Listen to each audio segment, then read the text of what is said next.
Hello everyone, welcome back to our YouTube channel Defence Point. और दोस्तों, आज के हमारे इस वीडियो में हम आप लोगों के लिए लेकर के आए हैं कोस्ट गार्ड नाविक एग्ज़ाम की तैयारी के लिए जनरल साइंस का एक न्यू वीडियो, जिसमें कि आज हम टॉपिक कवर करेंगे एटॉमिक स्ट्रक्चर यानी कि परमाणु संरचना। दोस्तों, काफ़ी इंपॉर्टेंट वीडियो होने वाला है, तो इसको एंड तक देखिएगा। और अगर आप लोग चैनल के ऊपर पहली बार विजिट कर रहे हैं तो इसको सब्सक्राइब ज़रूर से कर लें। तो चलिए शुरू करते हैं वीडियो बिना किसी देरी के। तो देखिए, पहला क्वेश्चन जो कि दिया हुआ है कि आधुनिक रसायन शास्त्र का जनक किसे कहा जाता है, यानी कि who is regarded as the father of modern chemistry. Options दिए हुए हैं रेदरफोर्ड, आइंस्टीन, लेवोजियर या फिर सीवी रमन। तो दोस्तों, यहाँ पे इस क्वेश्चन का राइट आंसर हो जाएगा ऑप्शन सी। देखिए, लेवोजियर को जो है आधुनिक रसायन शास्त्र के जनक के रूप में जाना जाता है। देखिए प्रश्न संख्या 2, यहाँ पे क्वेश्चन दिया हुआ है कि परमाणु के नाभिक में होते हैं। तो दोस्तों, जो परमाणु होता है उसके नाभिक में प्रोटॉन और न्यूट्रॉन होते हैं, और जो इलेक्ट्रॉन है वो परमाणु के नाभिक के चारों ओर कक्षाओं के अंदर जो है चक्कर लगाते हैं। ठीक है। और अगर बात की जाए इनके ऊपर आवेश की, तो प्रोटॉन जो है ये धनावेशित होता है, इलेक्ट्रॉन जो है ये ऋण आवेशित कण होते हैं, और न्यूट्रॉन जो है ये उदासीन होते हैं। ठीक है। और दोस्तों, जो नाभिक खुद होता है वो भी धनावेशित होता है, क्योंकि उसमें जो है उपस्थित प्रोटॉन धनावेशित होते हैं। ठीक है। तो इन पॉइंट्स को भी जो है आप लोग ध्यान में रखेंगे, और यहाँ पे आपका राइट आंसर हो जाएगा ऑप्शन सी। देखिए प्रश्न संख्या 3, और यहाँ पे क्वेश्चन है कि न्यूट्रॉन की खोज जो है ये इनमें से किसने की थी। ऑप्शंस दिए हुए हैं चैडविक ने, रदरफोर्ड ने, बोर ने या फिर न्यूटन ने। तो दोस्तों, अगर बात की जाए न्यूटन की खोज के बारे में, तो दोस्तों न्यूट्रॉन की खोज जो है वो जेम्स चैडविक के द्वारा की गई थी। तो यहाँ पे आपका राइट आंसर हो जाएगा ऑप्शन ए। इसके अलावा दोस्तों, अगर बात करें इलेक्ट्रॉन और प्रोटॉन की खोज के बारे में, तो दोस्तों इलेक्ट्रॉन की जो खोज है ये आपके जे थॉमसन के द्वारा की गई थी, और प्रोटॉन की जो खोज है वो दो व्यक्तियों ने की थी, रदरफोर्ड और गोल्डस्टीन। ठीक है। तो उनमें जो है एक ने नाम दिया था और एक ने जो है उसकी खोज की थी। अब देखिए प्रश्न संख्या 4, यहाँ पे क्वेश्चन है कि परमाणुवीय नाभिक जो है ये किसने खोजा था। ऑप्शंस दिए हुए हैं रदरफोर्ड, डाल्टन, आइंस्टीन या फिर थॉमसन। तो दोस्तों, परमाणुवीय नाभिक की जो खोज है ये अर्नेस्ट रदरफोर्ड के द्वारा 1911 में की गई थी, और परमाणु सिद्धांत व आंशिक दाब के नियम की जो खोज है वो जॉन डाल्टन के द्वारा की गई थी। तो इन दोनों पॉइंट्स को आप लोग ध्यान में रख सकते हैं। लेकिन क्वेश्चन में जो पूछा गया था कि परमाणुवीय नाभिक की खोज, तो उसके लिए राइट आंसर हो जाएगा ऑप्शन ए, अर्नेस्ट रदरफोर्ड। अब देखिए प्रश्न संख्या 5, यहाँ पे क्वेश्चन है कि एक ही प्रकार का परमाणु जो है ये निम्नलिखित में से किस में मिलता है। ऑप्शंस हैं खनिज यौगिक, खनिज मिश्रण, प्राकृतिक तत्व या इनमें से कोई नहीं। तो यहाँ पे आपका राइट आंसर हो जाएगा ऑप्शन सी। देखिए, एक ही प्रकार का जो परमाणु है वो प्राकृतिक तत्वों में पाए जाते हैं। ठीक है। और अगर बात करें परमाणु को लेकर, तो परमाणु जो है तत्व का वो छोटा से छोटा कण है जो कि किसी भी रासायनिक अभिक्रिया में भाग ले सकता है, लेकिन स्वतंत्र अवस्था में नहीं रह सकता। ठीक है। नाउ क्वेश्चन नंबर 6, और यहाँ पे क्वेश्चन दिया हुआ है कि जिस तत्व के परमाणु में 2 प्रोटॉन, 2 न्यूट्रॉन और 2 इलेक्ट्रॉन हो, तो उस तत्व का द्रव्यमान संख्या जो है वो कितना होगा। तो दोस्तों, ऑप्शंस दिए हुए हैं 2, 4, 6 या फिर 8। तो किसी भी तत्व के नाभिक में स्थित प्रोटॉन और न्यूट्रॉनों की जो कुल संख्या होती है ना, उसी को जो है हम लोग यहाँ पे द्रव्यमान संख्या बोलते हैं। ठीक है। और दोस्तों, द्रव्यमान संख्या को जो है कैपिटल ए के द्वारा रिप्रेजेंट किया जाता है, तो ये भी आप लोग ध्यान में रखेंगे। तो यहाँ पर जो है आपसे पूछा जा रहा है कि द्रव्यमान संख्या कितनी होगी, तो हमेशा याद रखेंगे कि नाभिक में जो प्रोटॉन और न्यूट्रॉनों की संख्या योग होती है, ठीक है, उसी को जो है हम लोग द्रव्यमान संख्या बोलते हैं। तो यहाँ पर देखिए क्वेश्चन में आपको 2 प्रोटॉन और 2 न्यूट्रॉन बोला है ना, तो उनको जो है आपस में ऐड कर लीजिए, तो 2 और 2 जो है आपका 4 हो जाएगा। तो यहाँ पर right answer will be option B. Now question number 7, और यहाँ पे क्वेश्चन है आपके पास कि समस्थानिक C14 जो है इनमें से किसके साथ में संबंधित है। तो दोस्तों, इसके बारे में ऑलरेडी मैंने आप लोगों को मिक्स क्वेश्चंस के मॉक टेस्ट में भी बताया था कि कार्बन 14 का जो इस्तेमाल है ये आपके फॉसिल्स यानी कि जीवाश्मों की आयु निर्धारण के लिए किया जाता है। ठीक है। तो यहाँ पर दोस्तों इस क्वेश्चन के लिए राइट आंसर हो जाएगा ऑप्शन सी, कि जीवाश्मों की आयु निर्धारण के लिए। अब देखिए प्रश्न संख्या 8, यहाँ पर क्वेश्चन दिया हुआ है कि इलेक्ट्रॉन की खोज जो है ये किसने की थी। ऑप्शंस हैं जे थॉमसन, जेम्स चैडविक, ई रदरफोर्ड या फिर ई गोल्डस्टीन। तो दोस्तों इसके बारे में अभी मैंने आपको बताया कि इलेक्ट्रॉन जो है ये परमाणु का मूल कण है और इसकी जो खोज है वो आपके वैज्ञानिक जे थॉमसन के द्वारा की गई थी। ठीक है, तो राइट आंसर हो जाएगा यहाँ पर आपका क्वेश्चन का option A. Now question number 9, और यहाँ पर क्वेश्चन दिया हुआ है कि अल्फा कणों के बारे में निम्नलिखित में से कौन सी बात असत्य है। ऑप्शंस हैं कि उनकी उच्च आयनीकरण क्षमता होती है, ऑप्शन बी उनकी उच्च भेदन क्षमता होती है, ऑप्शन सी उनकी उच्च गतिज ऊर्जा होती है, या ऑप्शन डी कि वे धनावेशित हीलियम के नाभिक हैं।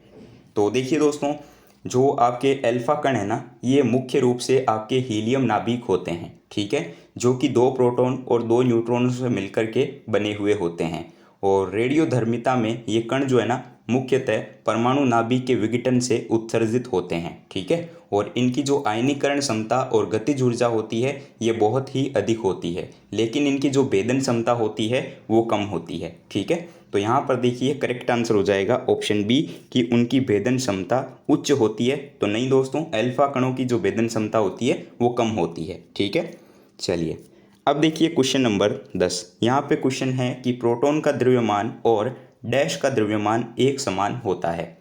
तो ऑप्शंस हैं न्यूट्रॉन, इलेक्ट्रॉन, आइसोप्रीन या फिर अल्फा कण। तो देखिए प्रोटॉन जो है ये एक धनावेशित युक्त मूल कण है। ठीक है, जो कि परमाणु के नाभिक में न्यूट्रॉन के साथ में पाया जाता है। ठीक है, और दोस्तों अगर बात करें कि प्रोटॉन का द्रव्यमान और इनमें से किसका द्रव्यमान जो है एक समान होता है, तो याद रखेंगे राइट आंसर हो जाएगा ऑप्शन ए। ठीक है, चलिए नाउ क्वेश्चन नंबर 11, और यहाँ पे क्वेश्चन है आपके पास कि इलेक्ट्रॉन जो है नाभिक के चारों ओर इनमें से किस प्रकार की गति से घूमते हैं। ऑप्शंस दिए हुए हैं रूपांतरणीय, स्पिन, कक्षीय या फिर कंपन। तो परमाणु के परिक्रमण और स्थायित्व की व्याख्या करते हुए रदरफोर्ड ने बताया था कि परमाणु जो है सौरमंडल की भांति होते हैं और परमाणु में उपस्थित इलेक्ट्रॉन जो है ये नाभिक के चारों ओर वृत्ताकार कक्षाओं में जो है ग्रहों के समान परिक्रमण करते हैं। ठीक है, और इन वृत्ताकार पथों को कक्षाएं कहा जाता है। और इलेक्ट्रॉन की जो गति है ये कक्षीय गति होती है। तो right answer will B orbital motion. Now question number 12, और यहाँ पे क्वेश्चन दिया हुआ है कि निम्नलिखित में से कौन जो है वो धनावेशित नहीं है। ऑप्शंस आपको दिए हुए हैं अल्फा कण, प्रोटॉन, हीलियम नाभिक या फिर इलेक्ट्रॉन। तो दोस्तों यहाँ पे आपका राइट आंसर हो जाएगा ऑप्शन डी इलेक्ट्रॉन। देखिए इलेक्ट्रॉन जिसकी खोज जे थॉमसन के द्वारा की गई थी, और इलेक्ट्रॉन जो है ये परमाणु के नाभिक के चारों ओर जो है कक्षाओं में चक्कर लगाता है, और ये जो है एक ऋण आवेशित मूल कण होता है। ठीक है, तो याद रखेंगे कि यहाँ पर धनावेशित नहीं पूछा है ना, तो इसका मतलब हो जाएगा ऋणावेशित, और ऋणावेशित होता है इलेक्ट्रॉन। ठीक है दोस्तों, जो भी क्वेश्चंस मैं आपको करवा रहा हूँ ये आपके मोस्ट सिलेक्टेड और मोस्ट इंपॉर्टेंट क्वेश्चंस हैं। आपके जो क्वेश्चंस बनेंगे एग्जाम में वो इनसे बाहर नहीं जाएंगे। बस आप लोगों को जो है मैं पॉइंट्स जो बता रहा हूँ उनको ध्यान देना है, और साथ ही जो क्वेश्चंस हैं इनके ऊपर फोकस करना है। यहाँ से बस आपके सारे क्वेश्चंस कवर हो जाएंगे। ठीक है, अब देखिए क्वेश्चन नंबर 13। यहाँ पे क्वेश्चन आपके पास कि निम्नलिखित में से अर्नेस्ट रदरफोर्ड ने कौन से कणों को जो है सोने की पतली पन्नी पर टकराया था। तो ऑप्शंस हैं गामा, बीटा, इलेक्ट्रॉन या फिर अल्फा। तो दोस्तों अर्नेस्ट रदरफोर्ड ने जो है अल्फा कणों को सोने की पतली पन्नी से जो है टकराया था। ठीक है, और इस प्रयोग के आधार पर जो है रदरफोर्ड ने परमाणु का जो मॉडल था ना वो प्रस्तुत किया था। ठीक है, जिसके अंतर्गत किसी परमाणु के अंदर एक धनावेशित केंद्रक होता है जिसको हम लोग नाभिक बोलते हैं सिंपल भाषा में। ठीक है, और किसी परमाणु का लगभग संपूर्ण जो द्रव्यमान होता है ना वो जो नाभिक है उसी के अंदर जो है मतलब कि निहित होता है। ठीक है, और जो इलेक्ट्रॉन होता है वो नाभिक के चारों ओर जो है जो निश्चित कक्षाएं होती है ना उनमें परिक्रमा करता है। तो यहाँ पे राइट आंसर हो जाएगा ऑप्शन डी। अब देखिएगा प्रश्न संख्या 14। यहाँ पे क्वेश्चन है कि किसी परमाणु की परमाणुिक संख्या से निम्नलिखित में से किसकी संख्या का पता चलता है। तो ऑप्शंस हैं इलेक्ट्रॉन, प्रोटॉन, न्यूट्रॉन या फिर ऑप्शन डी न्यूट्रॉन और प्रोटॉन। तो दोस्तों यहाँ पर जो है देखिए राइट आंसर हो जाएगा ऑप्शन बी। देखिए जो परमाणु संख्या होती है ना वो प्रोटॉनों की संख्या के बराबर होती है। तो ये चीज़ हमेशा याद रखेंगे आप लोग कि एक परमाणु के नाभिक में उपस्थित प्रोटॉनों की संख्या जो है वो उस तत्व की परमाणु संख्या को प्रदर्शित करती है। ठीक है, और सिंपल भाषा में समझाऊं तो प्रत्येक तत्व का जो है परमाणु क्रमांक ये दिखाता है कि उसके नाभिक में जो है कितने प्रोटॉन हैं। नाउ क्वेश्चन नंबर 15 और यहाँ पे देखिए क्वेश्चन है आपके पास कि इनमें से किसके अतिरिक्त जो है सभी परमाणुओं के केंद्रक में न्यूट्रॉन उपस्थित होते हैं। ऑप्शंस हैं ऑक्सीजन, हाइड्रोजन, नाइट्रोजन या फिर कार्बन। तो यहाँ पे दोस्तों आपका राइट आंसर हो जाएगा ऑप्शन बी, हाइड्रोजन। ठीक है, देखिए दोस्तों हाइड्रोजन जो है ना ये आवर्त सारणी का पहला तत्व है और इसका जो परमाणु क्रमांक होता है वो आपके 1 होता है और जो परमाणु भार है वो आपके 1.008 होता है और इसका जो प्रतीक है वो आपकी कैपिटल H होता है। ठीक है, और इसके नाभिक में जो है केवल एक प्रोटॉन पाया जाता है और इसके नाभिक में जो है न्यूट्रॉन अनुपस्थित होता है। ये चीज़ याद रखेंगे आप लोग। और हाइड्रोजन के परमाणु जो है ना ये अकेले नहीं पाए जाते हैं, यानी कि ये जो है आपके द्विपरमाणुक होता है और ये जो है आपको हमेशा H2 के फॉर्म में देखने को मिलता है। अब देखिए प्रश्न संख्या 16। यहाँ पे क्वेश्चन है कि इलेक्ट्रॉन का एंटी पार्टिकल क्या है। तो ऑप्शंस हैं प्रोजिट्रॉन, प्रोटॉन, अल्फा पार्टिकल या फिर बीटा पार्टिकल। तो राइट आंसर हो जाएगा ऑप्शन ए, प्रोजिट्रॉन। देखिए इलेक्ट्रॉन के एंटी पार्टिकल को जो है प्रोजिट्रॉन कहा जाता है क्योंकि इलेक्ट्रॉन के विपरीत जो है इसका गुण धनात्मक होता है। ठीक है ना, इसी वजह से। और इलेक्ट्रॉन जो है ये ऋणात्मक होता है। ठीक है, यानी कि उस पर ऋणात्मक आवेश पाया जाता है। और जो ये प्रोजिट्रॉन है ना इसकी खोज जो है एंडरसन के द्वारा की गई थी, तो ये भी आप लोग ध्यान में रखेंगे। अब देखिए प्रश्न संख्या 17। यहाँ पे क्वेश्चन दिया हुआ है कि प्रोटियम, ड्यूटेरियम और ट्रिटियम ये जो है प्राकृतिक रूप से पाए जाने वाले समस्थानिक हैं, इनमें से किसके। ऑप्शंस दिए हुए हैं हाइड्रोजन, कार्बन, स्वर्ण या फिर नाइट्रोजन। तो दोस्तों अगर हम बात करें ना कि समस्थानिक क्या होते हैं, तो एक ही तत्व के वे परमाणु जिनकी परमाणु संख्याएं समान हो लेकिन द्रव्यमान संख्याएं अलग अलग हो उनको जो है हम लोग समस्थानिक बोलते हैं। ठीक है, और हाइड्रोजन के जो है 3 समस्थानिक होते हैं जिनको हम प्रोटियम, ड्यूटेरियम और ट्राइटियम के नाम से जानते हैं। तो राइट आंसर हो जाएगा option A. Now question number 18 और यहाँ पे क्वेश्चन आपको दिया हुआ है कि जब किसी तत्व के परमाणुओं की भिन्न भिन्न द्रव्यमान संख्या होती है तो उसको क्या बोला जाता है। ठीक है, तो देखिए दोस्तों कि एक ही तत्व के वे परमाणु जिनकी परमाणु संख्याएं समान किंतु द्रव्यमान संख्याएं भिन्न भिन्न होती है उनको समस्थानिक बोला जाता है, जैसा कि अभी आपको मैंने पीछे भी बताया था। तो यहाँ पे आपका राइट आंसर हो जाएगा option B. Now question number 19। यहाँ पे क्वेश्चन है आपके पास कि अलग अलग परमाणु संख्या और समान द्रव्यमान संख्या वाले तत्वों से बने परमाणु जो है ये इनमें से किसके रूप में जाने जाते हैं। ऑप्शंस हैं समभारिक, समलवण, समस्थानिक या फिर आयनन। तो देखिए दोस्तों यहाँ पे आपका सही जवाब हो जाएगा ऑप्शन ए, आइसोबार्स यानी कि समभारिक।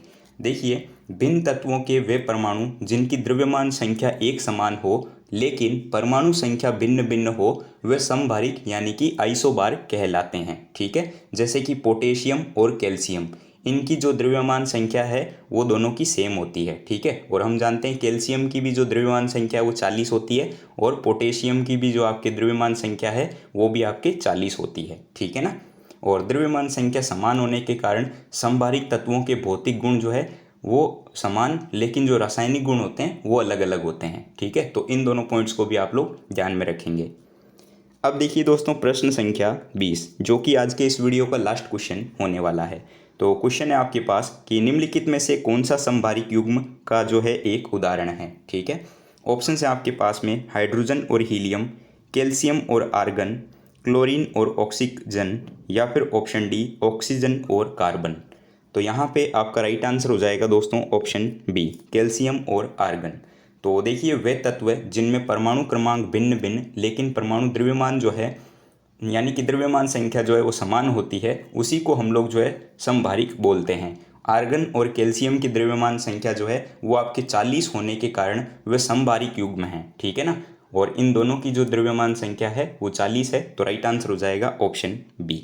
दोस्तों उम्मीद करता हूँ कि आपको सारे 20 क्वेश्चन समझ में आ गए होंगे और ये चैप्टर जो है यहाँ पर आपका ओवर हो जाता है क्योंकि इसमें जो है बस आपको इतनी ही चीज़ें पढ़नी हैं और वैसे हमारी ऑलमोस्ट साइंस कवर हो चुकी है। बस 3 से 4 चैप्टर बचे हुए हैं जो कि आगे आने वाले 3 से 4 दिनों के अंदर मैं आपको कवर करवा दूंगा। ठीक है, उसके बाद जो है हम लोग एक महा मैराथन वीडियो के थ्रू इन सभी को जो है रिवाइज कर लेंगे और इनकी जो PDFs है वो आपको टेलीग्राम ग्रुप के अंदर देखने को मिल जाएगी। तो अब एक क्वेश्चन आप लोगों के लिए है दोस्तों, क्वेश्चन फॉर यू सीरीज़ में। तो इसका राइट आंसर क्या होगा ये आप लोग वीडियो के नीचे कमेंट में बताइएगा।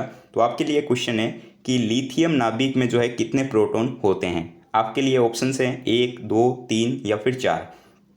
तो जो भी इसका राइट आंसर है वो इस वीडियो के नीचे कमेंट में बताइएगा। आपको वीडियो कैसा लगा ये ज़रूर से बताइएगा। इसके अलावा अगर आपको वीडियो पसंद आया हो तो वीडियो को लाइक कीजिएगा। चैनल पर अगर आप लोग नए हो तो चैनल को सब्सक्राइब कीजिएगा और अपने दोस्तों के साथ में शेयर करना बिल्कुल भी मत भूलिएगा। दोस्तों PDF जो है वो टेलीग्राम ग्रुप में देखने को मिल जाएगी, तो टेलीग्राम को ज़रूर से ज्वाइन कर लीजिएगा। इसके अलावा टेलीग्राम पर सुबह 10 बजे और रात को 10 बजे हमारे रेगुलर क्विज होते हैं, तो आप लोग जो है इन क्विजेस को डेली अटेंड किया कीजिए, जिससे कि आप लोगों का रिवीजन हो जाएगा और आपकी जो प्रिपरेशन है वो काफ़ी ज़्यादा बेहतर हो जाएगी। दोस्तों प्रिपरेशन को जो है जारी रखिए, क्योंकि आपका एग्ज़ाम जो है वो 45 डेज़ बाद होने वाला है। तो अब आपके पास में जो है लगभग 1.5 महीना बचता है, तो इसमें जो है अपनी प्रिपरेशन को शानदार तरीके से कीजिए और इस बार जो है सिलेक्शन लीजिए, ठीक है। तो दोस्तों मिलते हैं एक नए वीडियो के साथ में, तब तक के लिए जय Hind and thank you so much for watching this video.